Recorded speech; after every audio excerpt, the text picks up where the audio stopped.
الرحمن علم القرآن خلق الإنسان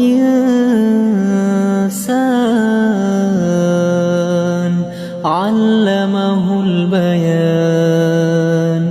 الشمس والقمر بحسبان والنجم والشجر يسجدان والسماء رفعها ووضع الميزان ألا تطغوا في